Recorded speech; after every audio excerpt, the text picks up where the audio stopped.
जय हिंद दोस्तों, स्वागत है आप सभी का आपके अपनी डेली करंट अफेयर्स की क्लास में। दोस्तों मैं हूं आप सभी का राजा गुप्ता और 10 अप्रैल 2025 के इंपॉर्टेंट डेली करंट अफेयर्स को यहां पे डिटेल से चर्चा करने आया हूं। दोस्तों आपको यहां पे स्टैटिक जीके मिलेगा और जो आप क्लास नंबर देख रहे हो 1227 नंबर की क्लास देख रहे हैं। लगातार 1227 दिनों से मैं आपको डेली करंट अफेयर्स पढ़ा रहा हूँ, हिंदी और इंग्लिश दोनों मीडियम में। दोस्तों मैं आउट ऑफ स्टेशन हूं, मैंने आपको बताया है 2-3 दिन और लगेगा।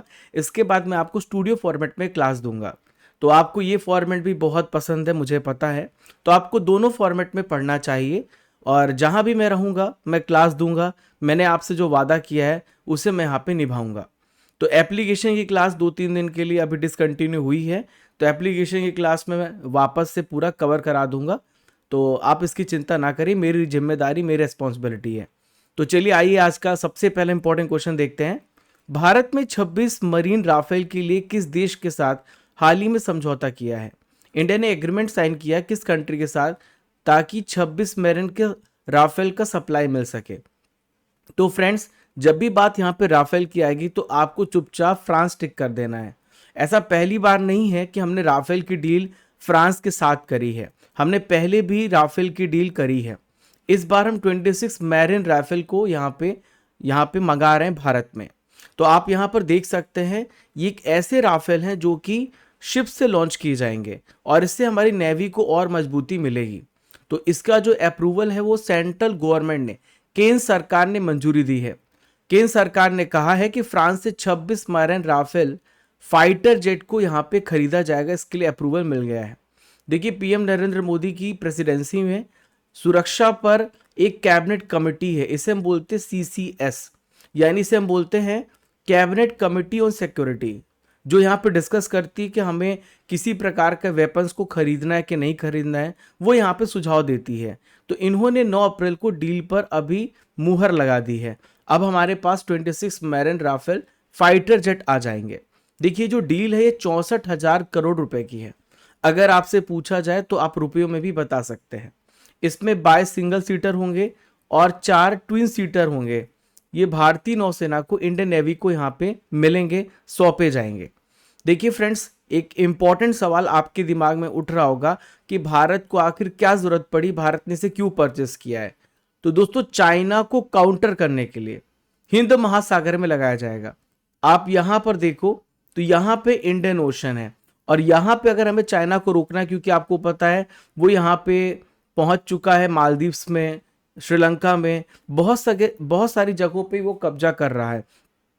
तो अगर हमें इसे काउंटर करना है, हमें इसे रोकना है, तो हमें यहाँ पे ऐसे मजबूत राफेल जेट की जरूरत है। तो दोस्तों इसे कहाँ पे तैनात किया जाएगा? आईएनएस विक्रांत के ऊपर तैनात किया जाएगा और यहीं से इसकी लॉन्चिंग की जाएगी।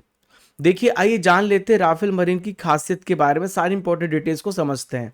तो आप यहाँ पर देखिए तो इसकी सबसे पहली जो खासियत है, इसकी जो चौड़ाई है वो 10.80 मीटर की है, रफ्तार है 1912 किलोमीटर पर आवर, रेंज है 3700 किलोमीटर, लंबाई है 15.27 मीटर और ऊंचाई है 5.34 मीटर। ये इसकी खासियत है। ये 50,000 फीट तक ऊपर तक जा सकता है। ये न्यूक्लियर प्लांट पे अटैक कर सकता है। ये एंटी शिप स्ट्राइक भी कर सकता है। अगर इसका बीच में फ्यूल खत्म हो जाता है तो बीच हवा में हम इसकी रिफ्यूलिंग भी कर सकते हैं और बहुत ही कम स्पेस पे लैंड कर सकता है। ये इसकी सारी खासियत है। ये राफेल से भी एडवांस्ड है। चलिए फ्रेंड्स आइए देखते हैं सेकंड इंपॉर्टेंट क्वेश्चन जो आप सभी के स्क्रीन पर दिख रहा है। हाल ही में आरबीआई ने रेपो रेट में कितनी कटौती करी है? Recently RBI has cut how many basis point? तो देखिए 0.25% का यहाँ पे कटौती किया गया है। मैं आपको इसकी पूरी गणित समझाता हूँ कि ये रेपो रेट होता क्या है, रिवर्स रेपो रेट क्या होता है और आखिर रेपो रेट को कम करने से भारत को क्या फायदा होगा, आपको क्या फायदा होगा। मैं पूरा सब कुछ आपको समझाता हूँ। तो देखिए आरबीआई ने यहाँ पे अपनी जो नीति है, अपनी जो मॉनेटरी पॉलिसी है, उसमें रेपो रेट में 25 बेसिस पॉइंट में अभी रिडक्शन किया है, कटौती किया है। इससे लोन थोड़े सस्ते हो जाएंगे और बाजार में और ज़्यादा पैसा बढ़ जाएगा। और देखिए जो यहाँ पे रेपो रेट है अब हो गई 6%, पहले 6.25% थी, अब ये घट करके 6% हो गई है। रेपो रेट क्या होता है? तो आरबीआई जिस ब्याज पर बैंकों को लोन देता है उस रेट को रेपो रेट कहा जाता है। अब आप समझिएगा, देखिए आरबीआई ने एसबीआई को पैसा दिया, किसको पैसा दिया? एसबीआई को पैसा दिया। अब आरबीआई ने एसबीआई को बोला कि मैं आपको 6% की ब्याज से पैसा दूंगा। अब एसबीआई अपने कस्टमर को भी पैसा देगा तो कुछ तो कमाई करेगा ना। तो ये 7% पे इन्होंने यहाँ पे पैसा दे दिया कस्टमर को। तो आप देखिए 1% तो एसबीआई मुनाफा कमाएगा। तो अभी जो है कस्टमर, इसको पता है कि 7% रेट पे उसे पैसा मिल रहा है तो महंगा पड़ेगा, तो वो यहाँ पे नहीं खरीदेगा। मतलब रेट यहाँ पे वो क्या करेगा, वो पैसा नहीं लेगा उधार एसबीआई से।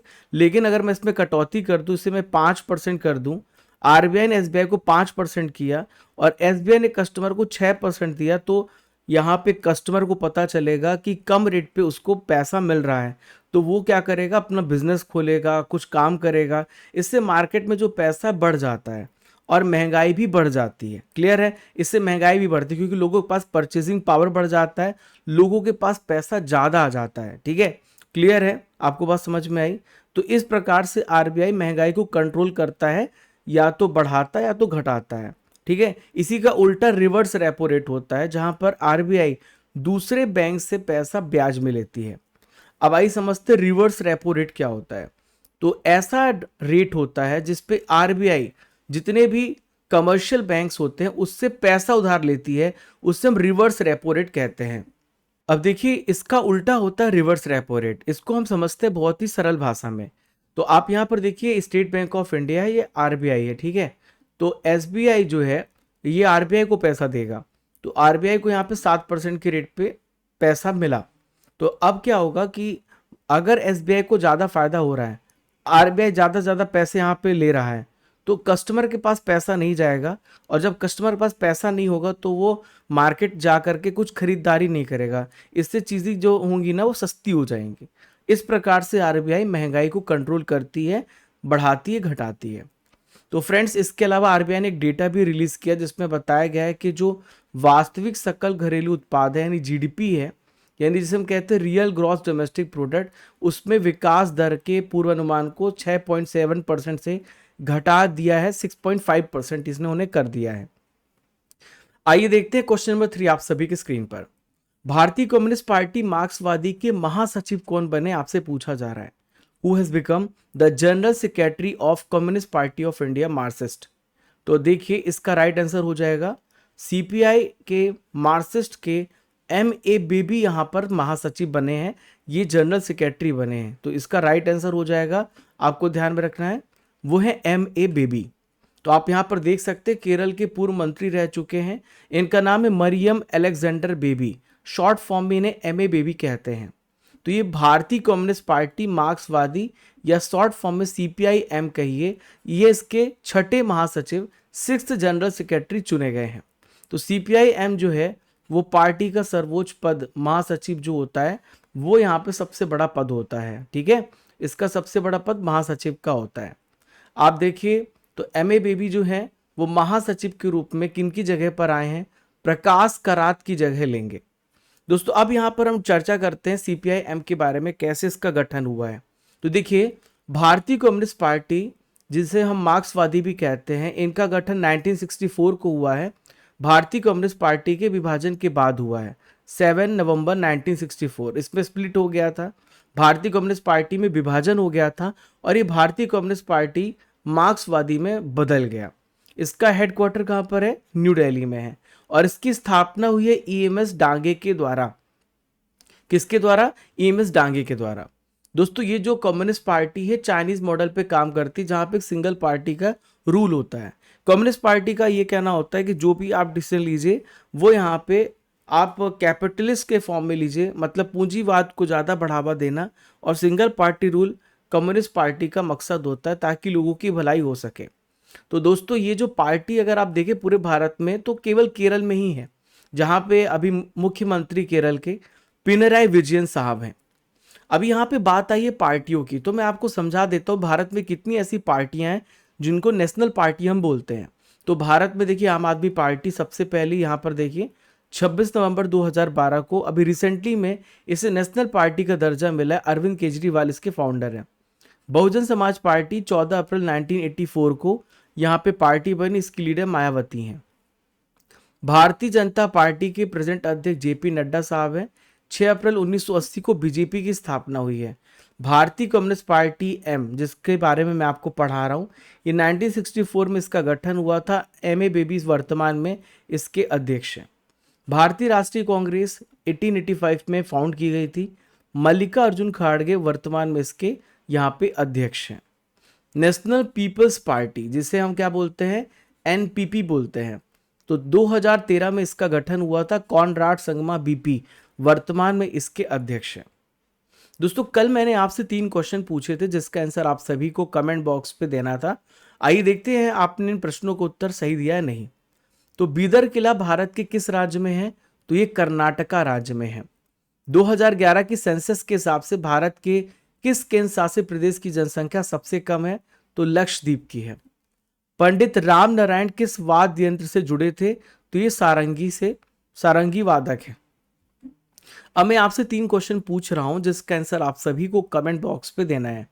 कौन भारत के सर्वोच्च नागरिक सम्मान भारत रत्न से सम्मानित होने वाली पहली गायिका है? ऐरावतेश्वर मंदिर भारत के किस राज्य में है? विंग्स ऑफ फायर किस भारतीय वैज्ञानिक की प्रसिद्ध ऑटोबायोग्राफी है? आइए देखते हैं क्वेश्चन नंबर 5 आप सभी के स्क्रीन पर। राय लोक नृत्य के कलाकार राम सहाय पांडे का हाल ही में निधन हो गया है। इन्हें किस वर्ष पद्मश्री पुरस्कार दिया गया? देखिए, पद्मश्री जो पुरस्कार है भारत का चौथा नागरिक सम्मान है। 2022 में, कब? 2022 में राम सहाय पांडे का यहाँ पर इनको पद्मश्री दिया गया। हाल ही में इनका निधन हो गया है। आप यहाँ पर राम सहाय पांडे को देख सकते हैं। ये हमारे पूर्व राष्ट्रपति रामनाथ कोविंद जी हैं जो इनको पुरस्कार दे रहे हैं। ठीक है, तो आप यहाँ पर देख सकते हैं। तो एमपी के सागर में राय लोक नृत्य के बहुत ही फेमस दिग्गज कलाकार है और इनको पद्मश्री मिल चुका। राम सहाय पांडे का हाल ही में निधन हो गया है। देखिए, जो राय नृत्य है, दुनिया भर में इन्होंने राय नृत्य को पहचान दिलाने में बहुत अहम योगदान दिया है। इन्होंने 24 देशों में अपनी जो परफॉर्मेंस है वो यहाँ पे दिखाई है। दोस्तों, 2022 में इनको पद्मश्री सम्मानित किया गया, जिसके बारे में हमने सबसे पहले डिस्कस किया है। जो राय नृत्य है एमपी के खासकर बुंदेलखंड रीजन में होता है। हालांकि आप यहाँ पर देखिए, ये वाला जो रीजन है बुंदेलखंड रीजन है और यूपी में कुछ जगहों पे ये डांस किया जाता है। तो ये जो है हर साल बहुत बड़े बड़े जो आयोजन होते हैं उसमें किया जाता है। इसमें पुरुष और महिला दोनों ही साथ मिलकर के डांस करते हैं। दोस्तों, बात यहाँ पे निधन की आई है तो हाल ही फिलहाल में बहुत सारे निधन हुए हैं जो आपके एग्जाम में पूछे जा सकते हैं। हाल ही में मनोज कुमार का निधन हुआ जो कि एक्टर थे। यहाँ पे नेक्स्ट यहाँ पे जॉर्ज फोरमैन का हाल ही में निधन हुआ जो कि बॉक्सर थे। नवीन चावला पूर्व मुख्य चुनाव आयुक्त थे और डॉक्टर के रामचंद्र ये एरोस्पेस इंजीनियर थे जो अब हमारे बीच पे नहीं रहे। चलिए दोस्तों, देखते हैं अगला इंपॉर्टेंट क्वेश्चन आप सभी के स्क्रीन पर। शेख हमदान बिन मोहम्मद अल मखदूम ये दोनों की यात्रा पर आए हुए हैं। यह कौन है? आपसे पूछा जा रहा है। तो शेख हमदान बिन मोहम्मद अल मखदूम 2 दिनों की यात्रा पर आए हुए हैं। ये कहाँ के प्रिंस हैं जो भारत में आए हुए हैं? तो दुबई के क्राउन प्रिंस हैं। कहाँ के हैं? दुबई के क्राउन प्रिंस हैं शेख हमदान बिन मोहम्मद अल मखदूम। तो आप यहाँ पर देख सकते हैं इनकी तस्वीर को। 2 दिनों की ऑफिशियल यात्रा पर भारत आए हुए हैं। ये यहाँ पे प्रधानमंत्री मोदी जी से मुलाकात करेंगे, हमारे भारत के विदेश मंत्री डॉक्टर एस जयशंकर से और हमारे डिफेंस मिनिस्टर राजनाथ सिंह से इन्होंने यहाँ पे मुलाकात करी है और 2 देशों के बीच में बहुत बेहतरीन डेवलपमेंट के लिए यहाँ पे चर्चा की गई है।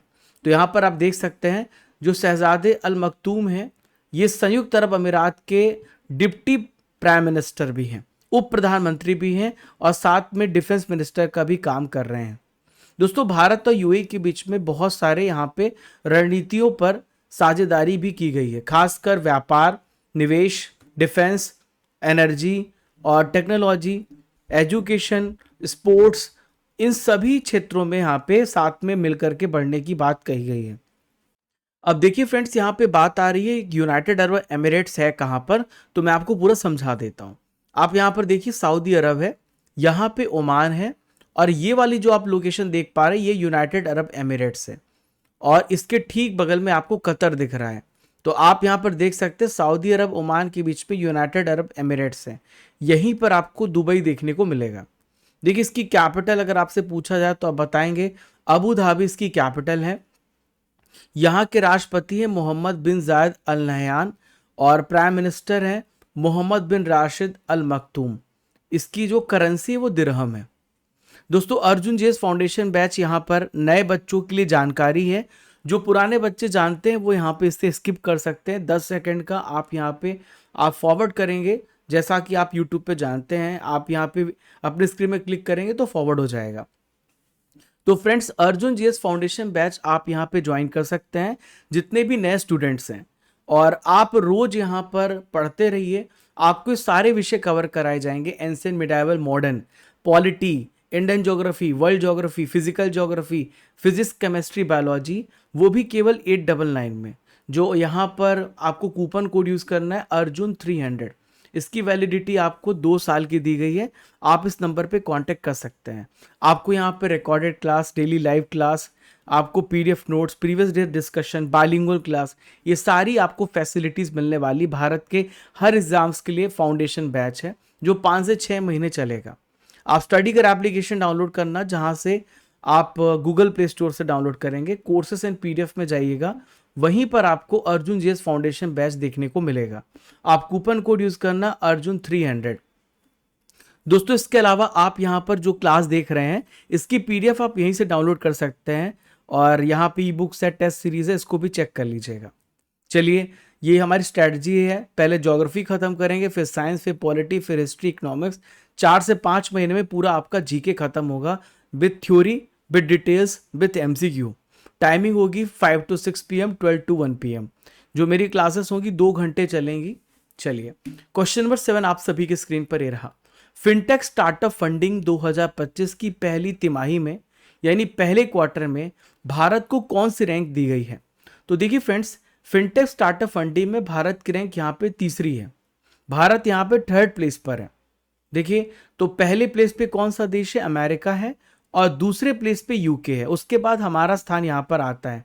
देखिए फिनटेक का मतलब होता है फाइनेंशियल टेक्नोलॉजी, वित्तीय सेवाओं में तकनीक का उपयोग कहलाता है फाइनेंशियल टेक्नोलॉजी। ठीक है, तो फ्रेंड्स यहाँ पर बैंकिंग भी आता है, इन्वेस्टमेंट आता है, इंश्योरेंस आता है, पेमेंट्स आते हैं, लोन्स आते हैं। इन सभी क्षेत्रों में यहाँ पे डिजिटल इनोवेशन और स्टार्टअप्स में जो बदलाव हो रहे हैं इसको हम फिनटेक कहते हैं। ठीक है, फाइनेंशियल टेक्नोलॉजी में डेवलपमेंट के लिए हम बात करते हैं, ये सारे सेक्टर इसी में आते हैं। क्वेश्चन नंबर 8 आप सभी की स्क्रीन पर ये रहा। IIM अहमदाबाद और भारतीय विदेश व्यापार संस्थान, जिसे हम IIFT बोलते हैं, इन्होंने कहाँ पे अपना कैंपस स्थापित किया है? तो देखिए IIM अहमदाबाद और यहाँ पर Indian institute of foreign trade ने, इन्होंने दुबई में अपना सेंटर यहाँ पे स्थापित किया है। कहाँ पर? दुबई में अपना कैंपस यहाँ पे स्थापित किया है। तो जो भारतीय प्रबंधन संस्थान है ये अहमदाबाद की है, और भारतीय व्यापार संस्थान तो दुबई यूएई में इन्होंने अपना सबसे पहला फॉरेन विदेशी कैंपस यहाँ पे खोला है। IIT दिल्ली का पहले से ही अबू धाबी यूएई में आपको कैंपस देखने को मिलेगा। अब यहाँ पर IIM और IIFT भी दुबई में अपना पहला विदेशी कैंपस खोलने जा रहे हैं। इसके अलावा दोस्तों दुबई में 100 बेड का एक मैत्री हॉस्पिटल भी इंस्टॉल किया जा रहा है। भारत यूएई मिलकर के यहाँ पे इंस्टॉल कर रहे हैं। ठीक है, कुछ इंपॉर्टेंट करंट अफेयर्स को भी यहाँ पे डिस्कस करते हैं। तो हाल ही में गूगल ने बेंगलुरु में अपना सबसे बड़ा ऑफिस कैंपस अनंत को खोला है। देखिए देश का सबसे पहला जो IIT सैटेलाइट कैंपस है वो कहाँ पे डेवलप किया जा रहा है? उज्जैन में। कहाँ पे? उज्जैन में। क्वेश्चन नंबर 9 आप सभी की स्क्रीन पर ये रहा। हाल ही में किस देश ने आर्टेमिस समझौते पर सिग्नेचर किया है, हस्ताक्षर किया है? Which country has recently signed the Artemis agreement? तो देखिए यहाँ पे बांग्लादेश ने आर्टेमिस मिशन के समझौते पर सिग्नेचर किया है। देखिए फ्रेंड्स, अगर आपसे पूछा जाए कि बांग्लादेश इस एग्रीमेंट में साइन करने वाला कौन सा कंट्री है, तो आप बताएंगे कि 54 नंबर का एक कंट्री है। अब ये जो आर्टेमिस समझौता है ये क्यों बनाया गया है? तो देखिए ये यहाँ पे पीसफुल और ट्रांसपेरेंट, और साथ ही साथ जो अंतरिक्ष अन्वेषण यानी जैसे हम क्या बोलते हैं स्पेस एक्सप्लोरेशन है, उसमें यहाँ पे बांग्लादेश की ये कमिटमेंट को दर्शाता है। तो आर्टेमिस समझौता इसीलिए कि हम यहाँ पे एक्सप्लोरेशन करेंगे, लेकिन हम यहाँ पे पीसफुली करेंगे, और हम जो भी डिसीजन लेंगे वो यहाँ पे सबको बता के, किसी भी देश को यहाँ पर हम हार्म नहीं करेंगे, और हम दूसरे देशों को सूचना देंगे। भारत भी इसका मेंबर है। देखिए भारत इस समझौते पे ऑलरेडी शामिल है, अब बांग्लादेश भी इस पे इंक्लूडेड है। तो जो आर्टेमिस समझौता था उसका क्या इंपॉर्टेंस है समझते हैं। तो ये जो आर्टेमिस समझौता है ये अमेरिका और बहुत सारे जो अदर कंट्रीज के जो गवर्नमेंट है उनके बीच में यहाँ पर ये एक मल्टी नेशनल व्यवस्थाओं की श्रृंखला है। यानी यहाँ पे बहुत सारे देश मिलकर के इन्होंने अपने आप को कहा कि हम जो भी स्पेस एक्सप्लोरेशन करेंगे हम कुछ भी छुपाएंगे नहीं, एक दूसरे के साथ हम इंफॉर्मेशन को साझा करेंगे और ह्यूमैनिटी मानवता के लिए हम यहाँ पे एक्सप्लोरेशन करेंगे। आप यहाँ पे इसे कहेंगे आर्टेमिस एकॉर्ड्स। तो ये समझौता कब हुआ था? 2020 में ये समझौता स्टार्ट किया गया था। अब टोटल इसमें 54 कंट्रीज हैं। तो इसका जो मेन मोटो है वो है safe and responsible space exploration. ठीक है, यानी सुरक्षित और जिम्मेदार अंतरिक्ष अन्वेषण को बढ़ावा देना इसका इंपॉर्टेंट ऑब्जेक्टिव है। हाल ही में आधार ऐप को किसने लॉन्च किया है? देखिए आधार को थोड़ा अपग्रेड किया गया है और कौन से यहाँ पे मिनिस्टर है जिन्होंने आधार ऐप को लॉन्च किया है? तो अश्वनी वैष्णव आपको ध्यान में रखना है, इन्होंने लॉन्च किया है। अश्वनी वैष्णव के पास अभी दो इंपॉर्टेंट मिनिस्ट्री हैं। पहली मिनिस्ट्री है संचार और इलेक्ट्रॉनिक्स और इसके अलावा रेलवे मिनिस्ट्री भी संभाल रहे हैं। तो इन्होंने नया आधार ऐप को लॉन्च किया है, इसकी इन्होंने घोषणा करी है। अभी कैसे काम करेगा आधार ऐप इसको समझते हैं। तो यहाँ पर जो सत्यापन करना, सत्यापन मतलब होता है वेरिफिकेशन करना, बहुत ही आसान है, बहुत तेज है, बहुत फास्ट है, बहुत सिक्योर होगा। इसमें आपको बिल्कुल भी टाइम नहीं लगेगा। जल्द से जल्द आपका आधार कार्ड जो है उसमें अगर किसी प्रकार की अपडेट होने की ज़रूरत है आप यहाँ पे पूरा अपडेट पा सकते हैं। और दोस्तों आपको जो हार्ड कॉपी लेकर के चलनी पड़ती है उस प्रॉब्लम से, उस झंझट से भी आप दूर रहेंगे। आधार की फ़ोटो साथ भी रखनी पड़ती है, तो इन सारी ज़रूरतों को ख़त्म करेगा और आपके पास सिंगल यहाँ पे एक ऐसा एप्लीकेशन होगा जिसके माध्यम से आप प्रूफ कर सकते हो कि आप जो है भारत के सिटीज़न हो। ठीक है, तो ये एप्लीकेशन जो है फेस आईडी और क्यूआर कोड स्कैनिंग के जरिए डिजिटल वेरिफिकेशन यहाँ पे पूरा आपकी प्रोसेस होगी। दोस्तों इसके अलावा आपका डेटा भी बहुत ही यहाँ पे प्राइवेट रखा जाएगा। जितने भी नए ऐप यूजर्स हैं उनके बिना यहाँ पे अप्रूवल के डेटा शेयर नहीं होगा।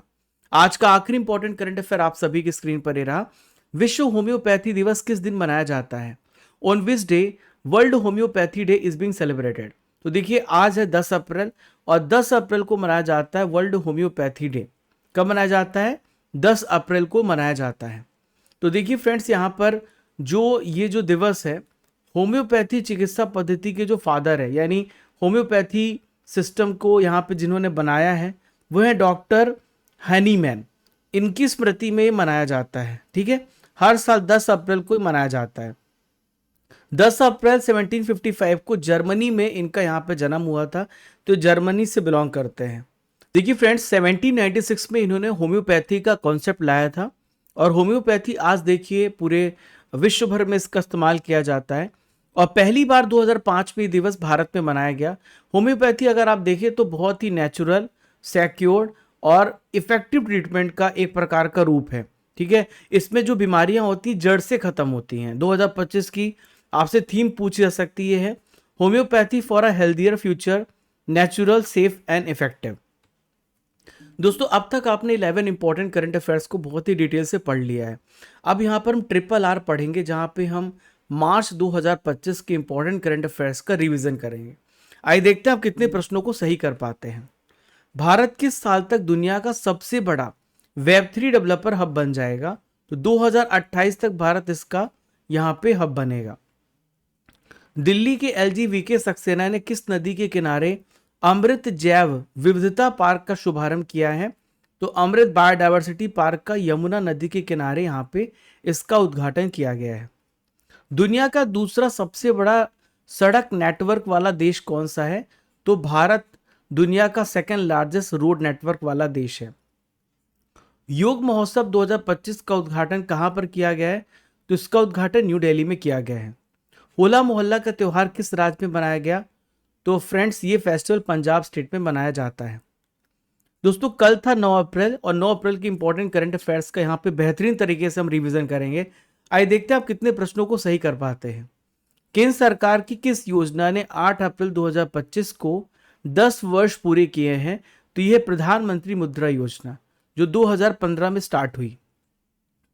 किस यूरोपीय शहर ने राष्ट्रपति द्रौपदी मुर्मू को अपना मानद नागरिक बनाया है?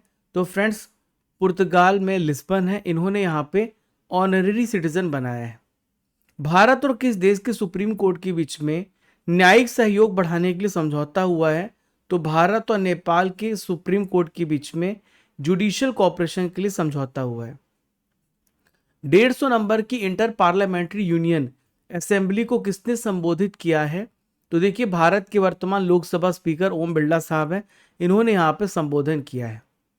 रुद्राक्ष बाला साहेब पाटिल ने ISSF विश्व कप 2025 में पुरुषों की 10 मीटर एयर राइफल शूटिंग स्पर्धा में कौन सा मेडल जीता है? तो इन्होंने गोल्ड मेडल जीता है। पोषण पखवाड़ा 2025 कब से कब तक मनाया जाएगा? तो ये 8 अप्रैल से लेके 23 अप्रैल के बीच में मनाया जाएगा। 11वीं ब्रिक्स पर्यावरण मंत्रियों की बैठक कहां पे ऑर्गेनाइज हुई है? तो देखिए, ब्राजील में शहर है ब्राजीलिया, वहां पे ऑर्गेनाइज की गई। किस राज्य के हस्तशिल्प कन्नाडिपिया को GI टैग दिया गया है? तो दोस्तों, कन्नाडिपिया जो है GI टैग दिया गया है, यह आपको कहां पे देखने को मिलेगा? केरल में। T20 क्रिकेट में 13,000 रन बनाने वाले पहले भारतीय कौन बने हैं? तो पहले भारतीय यहाँ पे कौन बने हैं? इनका नाम है विराट कोहली। किस राज्य सरकार ने पुलिस पे अग्निवीरों के लिए 20% कोटा की घोषणा करी है? तो 20% कोटा की घोषणा यहाँ पे अग्निवीरों के लिए किसने करी है? हरियाणा स्टेट ने। माधापुर मेले का आयोजन किस राज्य में किया गया है? तो गुजरात में माधापुर फेयर को ऑर्गेनाइज किया गया। जापानी ग्रैंड प्रिक्स GP को लगातार चौथी बार किसने यहाँ पे जीता है? मैक्स वेरस्टेपन ने इसे जीता है। दोस्तों, आज हम ल्यूसेंट जीके में प्रीवियस ईयर क्वेश्चन को डिस्कस करेंगे, जो प्रश्न पहले से आए हुए हैं। आइए देखते हैं आप कितने प्रश्नों को सही कर पाते हैं।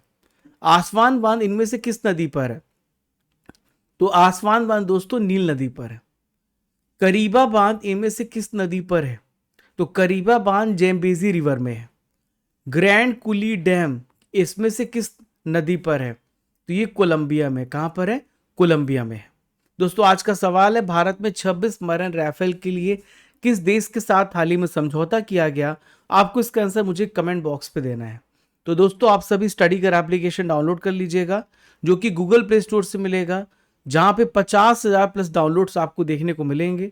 कोर्सेस एंड PDF में जाइएगा, यहां पर आपको अर्जुन GS फाउंडेशन बैच देखने को मिलेगा, 1 ईयर की मंथली करंट अफेयर्स देखने को मिलेगी, 1000 topic wise static PDF, 1 year की topic wise current affair PDF, सब कुछ आपके लिए अवेलेबल कराया जा रहा है।